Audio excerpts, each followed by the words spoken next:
हाय मेरे प्यारे विद्यार्थियों, हेलो बेटा, good evening to all of you.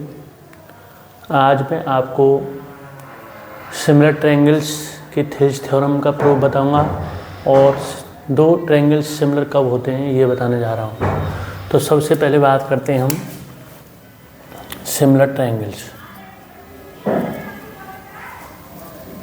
Similar triangles similar triangles को हम कहते हैं समरूप त्रिभुज।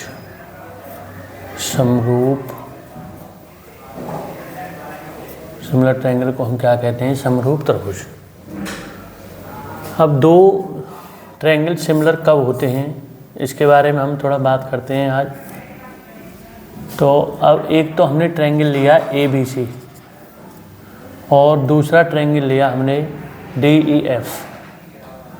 एक ट्रायंगल लिया हमने ABC, दूसरा ट्रायंगल लिया DEF।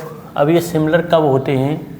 ये सिमिलर तब होते हैं जब एंगल A एंगल D के बराबर हो, एंगल A एंगल D के बराबर हो, एंगल B एंगल E के बराबर हो। एंगल B किसके बराबर होना चाहिए? E के। हम इनको करेस्पॉन्डिंग एंगल बोलते हैं। और एंगल C ये किसके बराबर होना चाहिए? एंगल F के। एंगल C किसके बराबर होना चाहिए? F के। इनको हम बोलते हैं करेस्पॉन्डिंग एंगल। करेस्पॉन्डिंग एंगल इनको क्या बोलते हैं हम? Corresponding angle. और इनको हिंदी में बोलते हैं हम संगत कोण। हिंदी में हम क्या बोलते हैं? संगत कोण। अगर एंगल D के इक्वल है, एंगल V एंगल E के इक्वल है, एंगल C एंगल F के इक्वल है।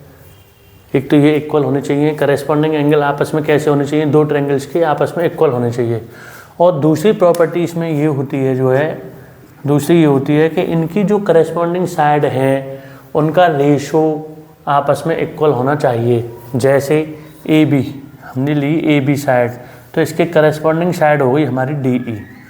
फिर उसके बाद हमने ली BC साइड, तो इसके करेस्पॉन्डिंग साइड हो गई हमारी EF। फिर उसके बाद हमने ली AC साइड, तो इसके करेस्पॉन्डिंग साइड हो गई हमारी DF। तो इनका रेशो आपस में कैसा होना चाहिए? बराबर होना चाहिए। तब दो ट्रायंगल सिमिलर ट्रायंगल कहलाते हैं। अब इसके हम जैसे एक एग्जांपल लें अपनी तरफ से। तो अब एक इसका जैसे ये ABC है, ये कोण है, ये ABC है, या इसी में ले रहा हूँ मैं। यहाँ पे अगेन इसमें लेता हूँ मैं। तो इसमें मान लीजिए ये एंगल है हमारा 35 डिग्री, तो ये भी कितना होना चाहिए? 35 डिग्री।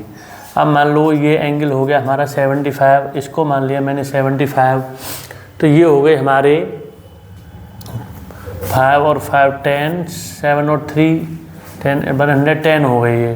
तो अब इसके बाद में ये होना चाहिए हमारा 70 डिग्री, ये होना चाहिए 70 डिग्री। तो इसमें ये 35, ये 35, ये 75, ये 75, ये 70, ये 70, तो ये तो करेस्पॉन्डिंग एंगल इक्वल हो गए। अब हम साइडों की बात करें, जैसे ये ले ली मैंने 4 साइड, ये ले ली 8, ये ले ली 5, ये ले ली 10, ये ले ली 6, ये ले ली 12। तो इनका रेशो आपस में कैसा होना चाहिए? इक्वल होना चाहिए। जैसे हम कहें यहाँ पे AB/DE, तो ये हम बात कर रहे हैं यहाँ पे 4/8 की। फिर BC/EF, तो ये हो गया हमारा 5/10 हो गया। फिर उसके बाद में AC/DF, तो ये हो गया हमारा 6/12। तो इसका भी वैल्यू 1/2 आ रहा है, इसका भी वैल्यू 1/2 आ रहा है, इसका भी 1/2 आ रहा है। तो ये हो गया 1/2 इक्वल 1/2 इक्वल 1/2। तो ये आपस में कैसे आ रही है? वैल्यू बराबर आ रही है।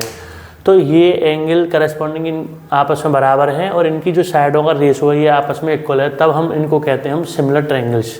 तब होते हैं ये दोनों ट्रायंगल कैसे होते हैं? सिमिलर। इन दोनों की ये प्रॉपर्टी होती है, इसमें करस्पॉन्डिंग एंगल इक्वल होने चाहिए। दो ट्रायंगल सिमिलर तब होते हैं जब उनके करस्पॉन्डिंग एंगल आपस में इक्वल हो और उनकी साइडों का जो रेशो है वो भी आपस में कैसा होना चाहिए? इक्वल।